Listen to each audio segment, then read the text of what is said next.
Hi there mga beloved kong soulmates, welcome to Renzo Tarot Channel.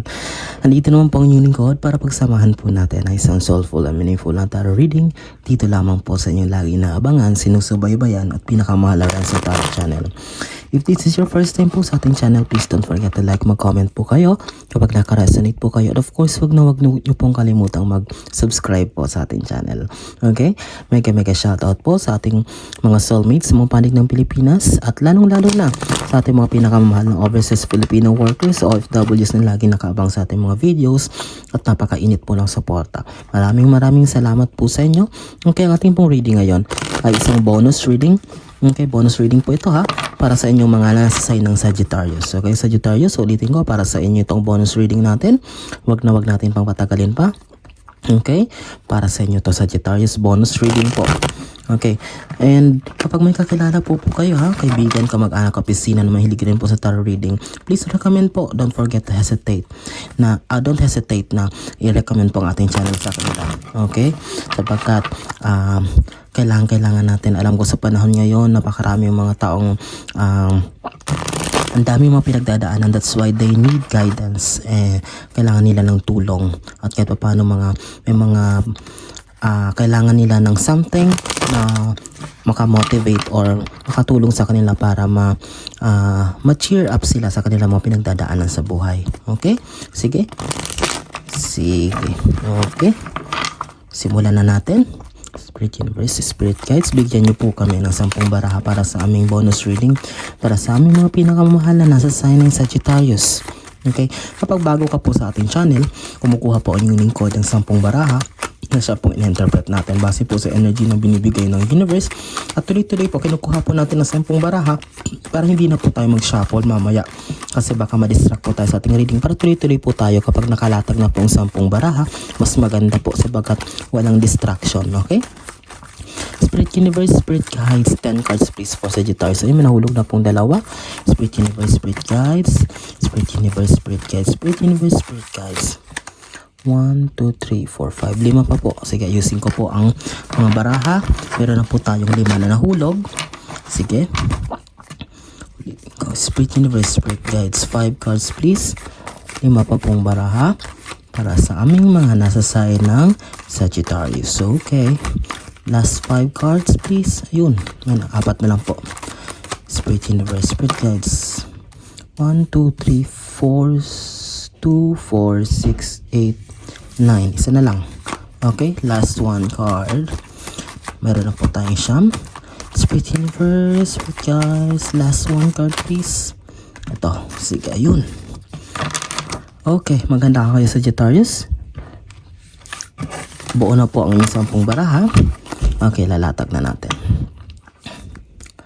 Okay, 1, 2, 3, 4, 5, 6, 7, 8, 9, 10. Okay. Sige, Sagittarius, huwag natin patagalin pa. Kunin na natin na yung opening card or yung bungad na baraha is the Queen of Wands. Okay. Okay, Sagittarius, pakinig ka. The energy that I can feel here is that parang nasa sitwasyon ka ngayon na nagugulat ka na kasi parang kahit ikaw hindi mo ma-expect na merong mga pagbabago na nararamdaman ka ngayon or namamasdan mo sa iyong pagkatao or sa iyong personality. May mga attitudes, may mga habits ka daw na dating ginagawa na parang ngayon ay hindi mo na ginagawa. Okay? Mag-comment ka nga dito, mag-comment ka Sagittarius if naka-resonate ka. This Queen of Wands is all about your emotions. Siguro ngayon natututo ka na mag-control sa mga emotions, magtimpe. Kung dati parang hilig kang pumatol, parang ngayon unti-unting nawawalan ka daw ng pake. Okay? It seems that talagang merong pagbabago na nangyayari sa iyong attitude, sa iyong pag-uugali. Okay, kung dati parang hindi mo na-appreciate ang mga bagay-bagay, ngayon parang unti-unti mo nang nabibigyan na nafe-feel na yung kahalagahan, yung value ng mga bagay-bagay na yan. Okay, this Queen of Wands is all about realizations or parang pagkakaroon ng realization sa mga bagay-bagay na hindi pala permanente. Ang lahat ng bagay bagkos ito ay nagbabago. And kasama yan yung nararanasan mo ngayon, mga changes na nangyayari sa buhay mo. Okay?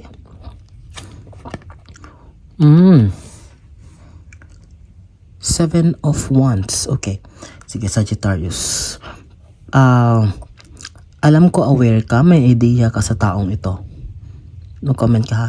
Sagittarius, meron daw sa inyo, kung nanonood ka ngayon, na nakakaranas, sa kasalukuyan na nakakaranas na aware ka, pero dinededma mo lang, hinahayaan mo lang na alam mo na merong tao na kilala ka, nasa paligid mo, close sa buhay mo.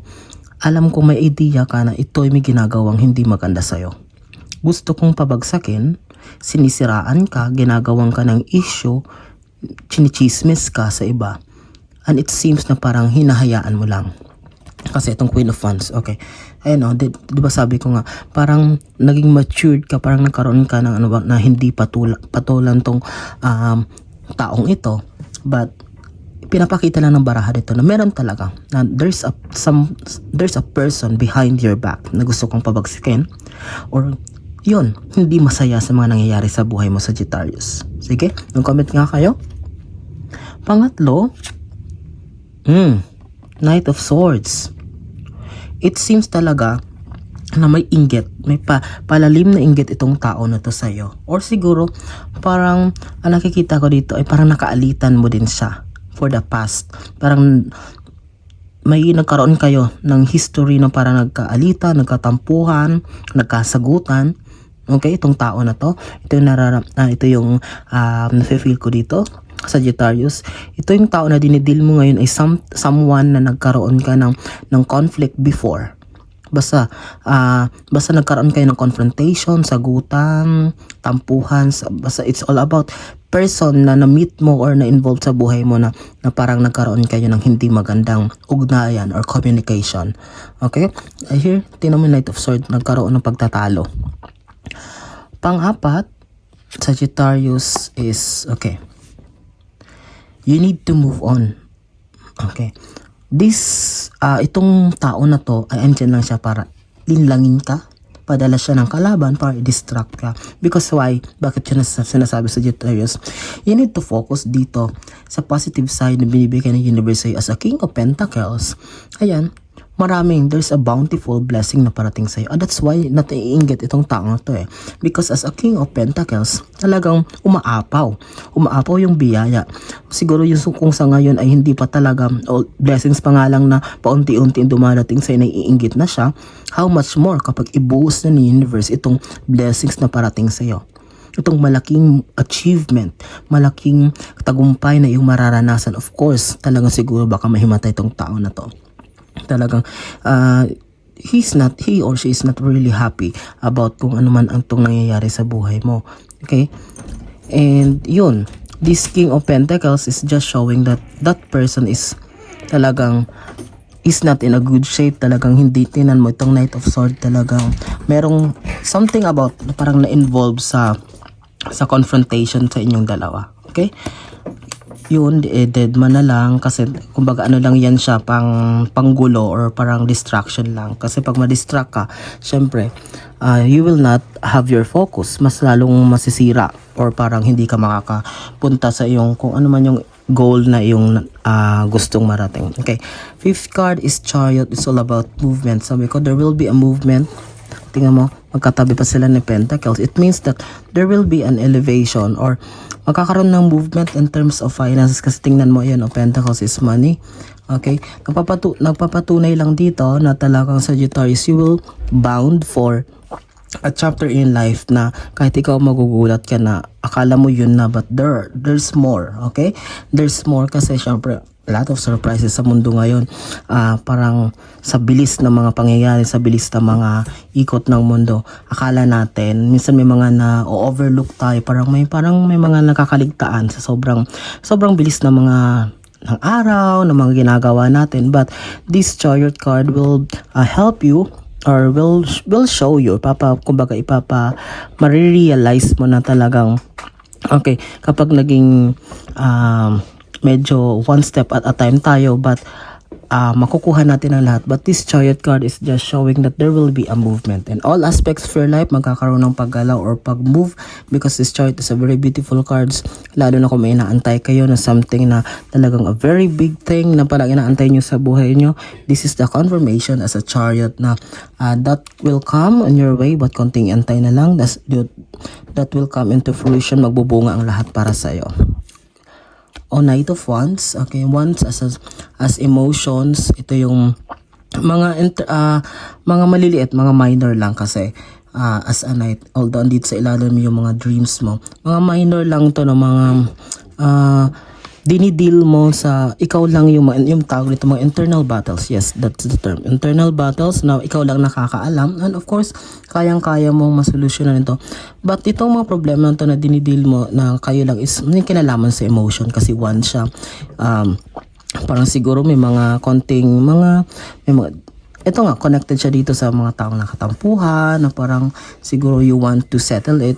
And this is just minor na akala ng tao sa labas ay you're okay, but inside, yes, talagang this Knight of Wands is just pinapakita lang nito na kumbaga yung sitwasyon mo na yes, human as we are, na talagang hindi natin naiiwasan na magkaroon ng mga konting mga problemas in terms of dealing other people, but you can handle it because nakatapat sila ng Queen of Wands.